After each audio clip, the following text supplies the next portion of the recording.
Ladies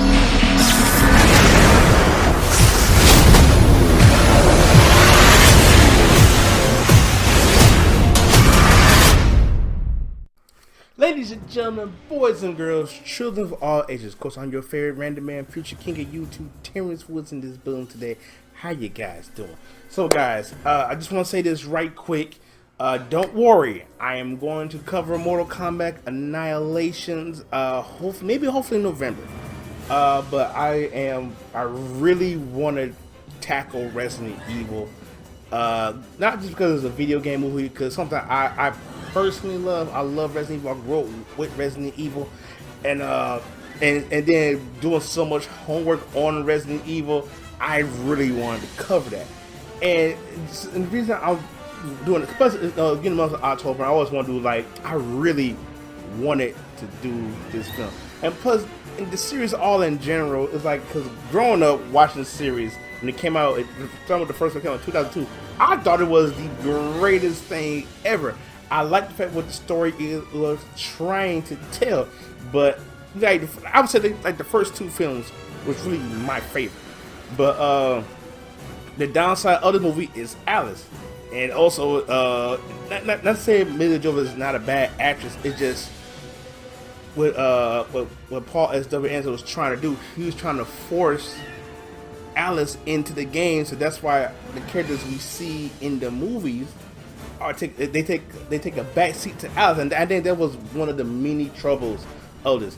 But I got so much to talk about right here, guys, because I got a little rant for it. I have a rant that I have to go over right here before I actually get into the heart of the movie, because doing my research, I found out there was scripts made for the film. One of the first scripts was by Alan B. McElroy, and pretty much it's going to be a violent action horror. Even though Stars and Umbrella Corporation wasn't involved in his script, but pretty much the story goes his plot would go like this: a SWAT team would go in and they try to find out what happened pretty much at the secret facility. But what ended up happening was the SWAT team get killed, so now they're sending the special forces. The crazy thing was, the special forces would have the original cast of Resident Evil. I'm talking about Chris, Jill, Barry, Rebecca, Wesker, all of that. Then the team would realize, oh, we've been saying it as a trap. So we're going to follow the original game. But his script was scrapped. Script was scrapped. Okay. Then we go to a legend, George A. Romero, who Shinji Mikami said that his films influenced him, and so he was so basically he didn't play the game, but he had his secretary do a let's play for him, and so as a resource. So I was like, oh, that's pretty dope. So pretty much what his script involved was actually going to follow the game, the original cast and everything, from again having the original cast, classic monsters.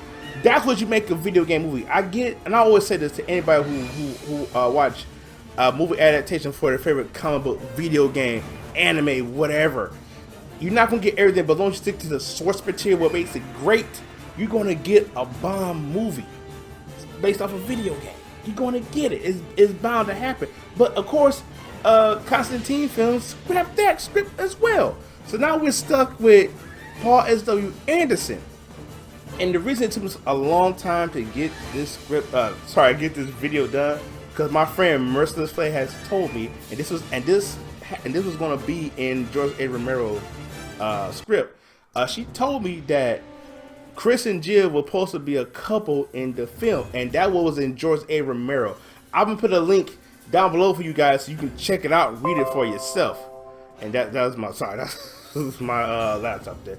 And you guys can check it out, read it for yourself, and I was amazed about this, because as fans, we want to see Chris and Jill get together. Let's not beat around the bush here. We want to see them together. We ain't never beat around the bush here. But what ended up happening was, we got a guy who never played the game, and that's why we went with a hodgepodge of mess.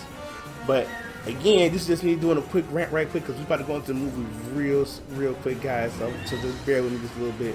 Cause and he pretty much, like I said, he was tailor-making Alice to be made for the games, and Shinji Mikami was totally upset by this concept. And I'm gonna read a link. I'm gonna send a link to you guys showing you why Alice wasn't in the games. You guys can read it for yourself. I will be going back and forth to this, but all right. So I got all that rant out the way. I had to get it out the way, guys. So because I had to vent with that because I did a video way back talking about why video games are not good. You guys check that out. I'll leave a link in the description below, or I'll leave a little tab button up there. You guys check it out for yourself. Anyway, here we go. So let's get into it. Let's get into it. So our movie starts off with talking about how the Umbrella Corp is globally well known, how people buying all their products. Kind of feel like Skynet a little bit, if you ask me. But anyways, we go down to this laboratory, this secret facility, and somebody is being a little thief king in there, you know what I'm saying? I don't know why I said it. One vial put in this little briefcase, and then he tossed the other vial. And this like invisible smoke is like going into the vents and everything like that. So now what's going on now, like the guy, whoever this, yeah, I guess I'm saying the guy, whoever this guy is, walks running to the one dude spilling his coffee. And he says, hey man, where you going? No, let a brother know you're coming your way. Like, hey, you want to leave by? I just move out the way, and you do what you gotta do. So pretty much going on now while this viral outbreak is going on, guys. Everything starts shutting down. Laboratories, people getting stuck in the offices, people getting stuck in the elevators. And then when one of the laboratories, there's water coming in, and then people like, oh, like, hey, we can't. Hey, it's like, hey, no fire. Why you messing up my equipment? And now all of a sudden, the guy says, hey, this water ain't going nowhere. We gonna drown. And then the office people, they get a nerve gas party. I just does it sound wrong if I say it like that? Nerve gas party. Okay, I guess I'm going with this. All right, I put it in my script. I'm sorry. And then we got people in the elevator who was dying, and they're like, "Hey, wait a minute! I hear some voices." That's when they hear the elevator coming all the way down, killing this guy, killing the other people in this elevator. Then the other elevator, they're prying it open. They see the dead bodies in the office, and now there's one lady sticking her head out. She said, "Hey, I can fit through there," but they say she was stuck. She couldn't move. Then the elevator went down, stopped like mid-second. Then she said, "Hey, get me inside for this thing gives me a permanent haircut." Mila Jovovich's character, Alice, in the shower, but she's not unconscious. Yes, her name. Now they don't say her name per se in the movie right away, but her name's Alice. So we just gonna go off that. And she pretty much looking around, trying to find out what's going on. Then she sees before as she gets dressed, she sees this note say, "All your dreams will come true." She get dressed, and then she try to take a peek outside. And next thing you know, Matt, and I'm gonna put a side note with this one, ladies and gentlemen.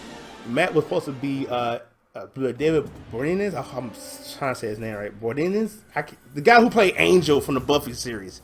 He was supposed to play Matt. He turned it down to finish Angel, and I'm happy he turned it down. That's all I'm saying. I'm happy he turned it down. Gets Matt off him. Then the SWAT team comes in, catch both Alice and Matt. They say we got going to the hive, and the main leader was saying, "Hey, report, what's going on? Report." And Alice has no memory of what's going on. Like, before I continue on, I just have to say, Matt, I thought he was always Chris. Even when they said his name, I guess I didn't hear my name because I felt like he looked like Chris. Because like I guess the hairstyle to me looks like it, but Matt he just some random dude, a random cop. Pretty much his whole deal is trying to take down Umbrella. But as they make their way to a train, Rain and JD, Rain, who is played by Michelle Rodriguez, who you don't want to meet in the fight, so try to get this door open. She couldn't get the door open, but JD managed to get the door open as the train was going. And Spence, Spence falls out the door, and all of a sudden, Alice starts seeing a little bit of flash between both of them, but they still don't know what's going on because he also got hit by a nerve gas, but it happened outside, so it wasn't. I think it wasn't really fatal to him, but it kind of not. They had some memory loss. So the leader of the special forces tells Alice and Spence that, hey, your marriage is a fake. We all work for Umbrella. See, what the mention is just a cover for the hive, where there's a emergency exit or entrance into this facility. and pretty much the whole goal is trying to find out what happened to the Red Queen, why she killing him. It got sucks with Spence and Alice. Hey, y'all spent all this time together and just find out everything is a lie. Man, should have canceled those special reservations to Florida. JD, Matt, and Rain are left behind in the dining room area.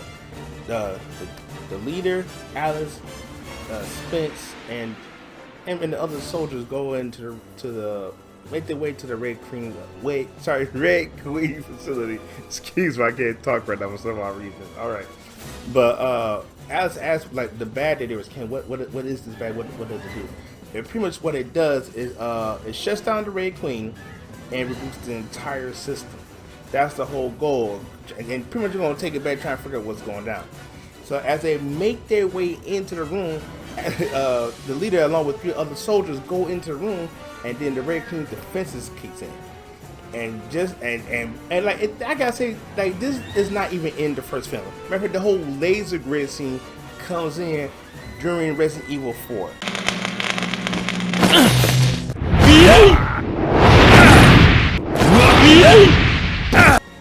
Anderson didn't at least watch the game or watch some type of let's play or some type of lore or read something into this. Again, I know I wanted to say this for my final thoughts, but nah, I just had to count out because he said he didn't play the game. So why'd you add this part here? That don't make sense to me. But anyways, I digress. Moving right along. Quickly, one soldier goes down and he's dying of shock. The medic lady, she gets her neck sliced, and then another soldier try to jump the laser beam, but it ended up cutting him in half. And I have to say, the leader, the black dude, that man got some skills. I mean, that man's hopped on the top part of the ceiling and managed to dodge laser. But Alice and Spence are not helping Chaplin at all because they keep saying, Spence, get out of there, something's killing him, something's killing him. Can y'all shut up and let me work? Because y'all making me nervous. I'm hitting the wrong keys and stuff like that. This happened the second time to Chaplin again. We get into it. But eventually, the laser grid holds, like, it went a full screen and pretty much killed the leader. But I watched this movie so many different times. And you mean to tell me that this dude could have ran all the way back to that door and them beans wouldn't touch him?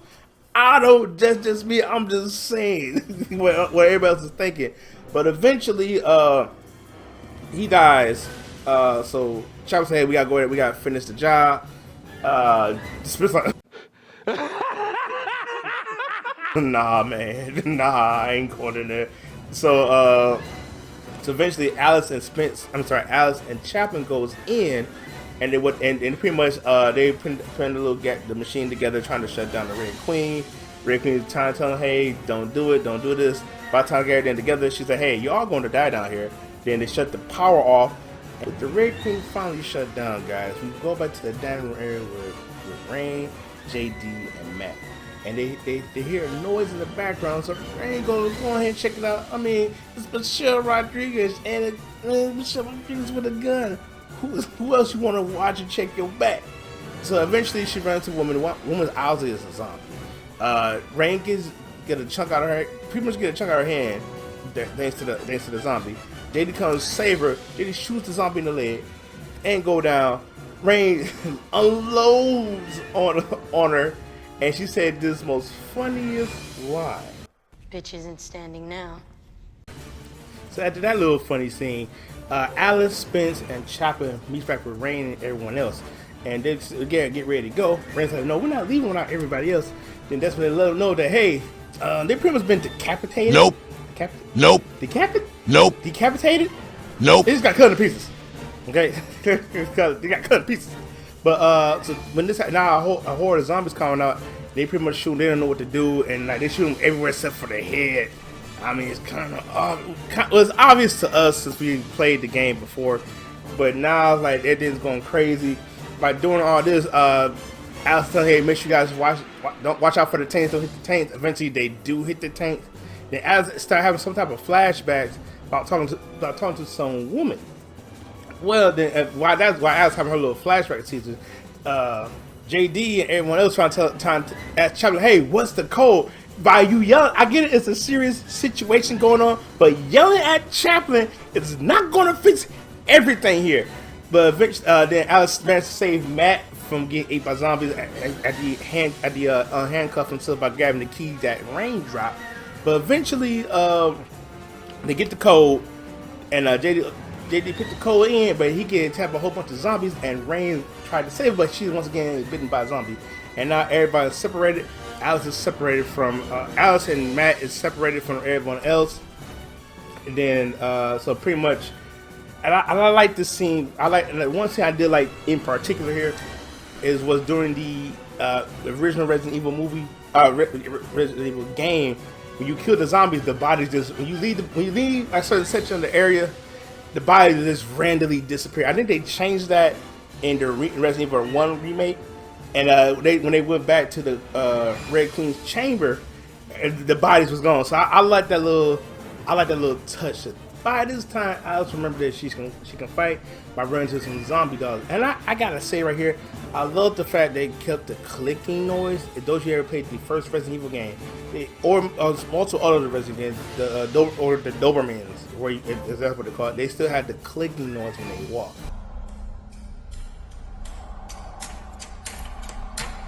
So a great notch to that. I think, and Paul does answer for doing that. But yes, also Alice can fight. I mean, she's shooting, killing a zombie, and killing all the dogs. So then she's like, oh wait, what's going on? Back with Matt, he's going through this file trying to find someone. Eventually, he sees his sister. Yes, the lady who was in the office got hit with that nerve gas, and everybody else got pretty much dead. She tried to kill him, but Alice came in and saves Matt. Then next thing Alice remembers, like, oh man, it's like I remember her. Like, this is my contact, and she kept seeing her vision like, I'll give you everything on Umbrella, but you gotta do one thing. But it always cuts off right there. Eventually, Alice and Matt runs to the Red Queen's chamber, and pretty much they reactivate the Red Queen to find a way out. Pretty much the Red Queen tells them like, hey, you know what? The reason I did everything because there was an outbreak, so I had to kill everyone just for stopping it. Getting out to the outside world. So in a sense, you saw what she was doing. She didn't want to take a chance with none of that. So eventually, the Red Queen tells her, "Hey, there is a way out." But by this time, eventually, when the tanks exploded, a liquor. Yes, the liquor is the main bad guy in this film. I feel like I should say that because why did he choose the liquor is beyond me. You know, I forgot to add another tidbit. See, now they have less than an hour to leave the hive, because right now, if time runs out, which I think they about got at this point almost like 50 seconds, 50 minutes, maybe 40 something. I don't know. Can't remember the time. It's just during this part of the movie. The hive will close. They would be stuck down there forever and pretty much die. So eventually they go through the sewers, and you know what? Take this thing about the sewers, guys. Crazy thing about sewers, doing Resident Evil or any horror game, you had to worry about giant alligators, a giant-sized man with a mutant tower with a mechanical arm, spiders, or a horde of zombies. In this case, I here to deal with a horde of zombies, and pretty much again, Alice showing off her moves, and Rain's trying to do her best to fend off. She couldn't shoot those zombies for whatever reason. But then she see JD hesitate. JD bites her yet again. Or actually, she get bitten yet again. It's like the third time Rain has been bitten, now that I think about it. And so now they pretty much escape up towards the pipes. And while they're making their way out, the suspension cables that was keeping the pipes up breaks. And Chaplin, who himself get bitten in an earlier scene, having trouble trying to get up. Eventually, thanks to Alice taking the gun away from Rain, she's able to shoot one of the zombies, and Chaplin's like, man, I only got one bullet left. Need you guys to go. I ain't going nowhere. And then next thing you know, they hear a gunshot. Then Chaplin shot one of the zombies saying, hey, you gotta work for me. That's where I got that catchphrase from. And you ever see me playing you Resident Evil or zombie games saying this, hey, you gotta work for me? That's where I got that line from. Right there. So eventually, they made their way up to the lab. And as they try to make their way out, I think at this time they're getting a little bit closer towards the entrance. Not this year, but again, they're going to the lab. And Alice suddenly remembers something, and the whole look over. By this time now, Alice remembers where Cure was at, which takes us back to the very first scene of this movie. But when Alice take everyone there, all of a sudden she's like, "Oh, it's not here, it's not here." Again, it's kind of a no-brainer, but for movie sakes, here we go. So Alice tells Matt that, "Hey, your sister was my contact. I was going to use her to bring down Umbrella, shut everything down." Matt's like getting all pissy at her. So that was your fault. You said she was about to steal it, and you caused her this. That was just a little red herring, because Spence, excuse me, Spence started to remember stuff on his own. It's like, and then he remembered like how everything started. So we go once again. He has his own very first flashback showing what happened. He's the one that took the T virus. He's the one that caused the viral outbreak. Eventually, Alice and Spence kind of know what's going on now. I forgot this part. Even in the flashback, Spence was spying on Alice and Matt's sister. Coming to find out that he knew what Alice was trying to do, so he was going to steal for himself. But going back to what I said before, where Alice and Spence had a little bit of a face-off, Alice trying to reach for the gun. Spence grabs the gun just in the nick of time, and he told Alice back to him. Alice better do it. I think everybody wanted Alice to die right there. Just like, why is she still in this? Why is she still in this film? Why is she still here? So on and so forth. But pretty much that's when Alice also, that's why he wrote in that note, like, all your dreams gonna come true, because he's gonna sell the cure to the highest bidder. That was his plan. So pretty much, Spence, as you in your Alice pretty much say, "No, I'm not." Then Spence get ate by a zombie. God dog it. Get ate by a zombie on the pretty much get bitten on his shoulder by the zombie, and shoots the zombie, and pretty much told everyone, "Hey, like, you're on your own, Alice.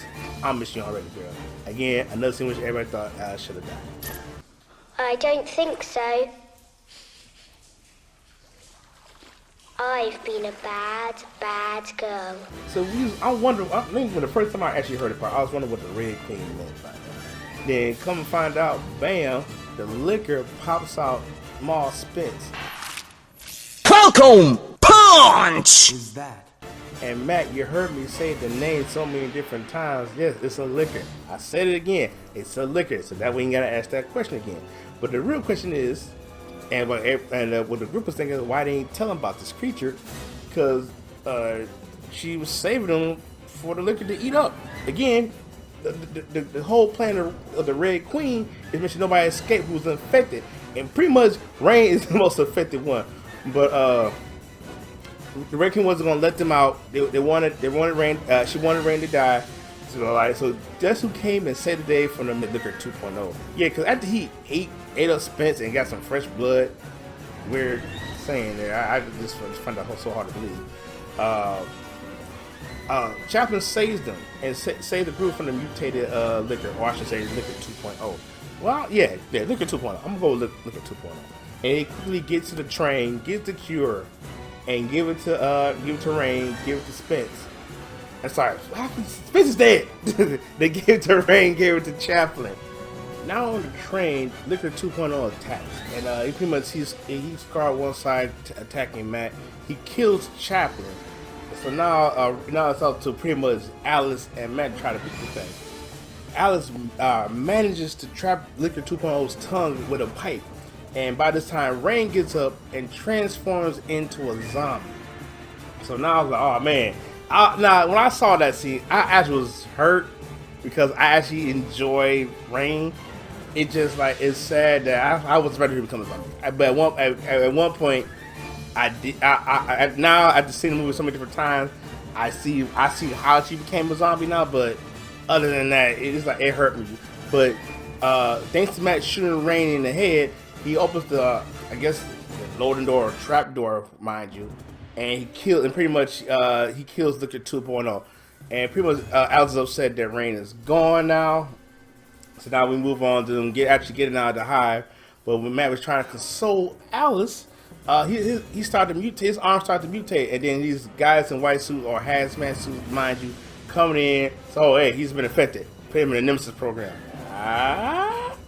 And so now, like, what bothers me is Alice. She could beat a whole bunch of zombies, but when it comes to these dudes in hazmat outfit, she couldn't beat them. And then the crazy thing is, doing Jason Isaacs, who has been working with Paul W.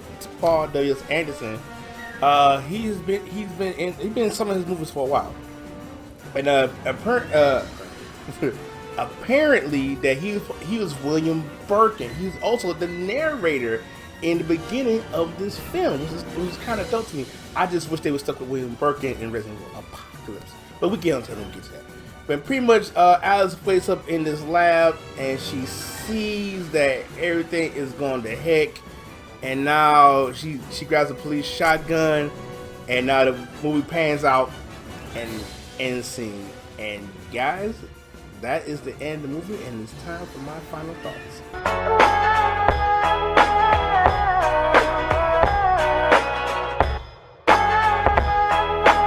Okay guys, I hope you enjoyed this episode. What I'd say about this movie in general, I like the story that it was trying to tell.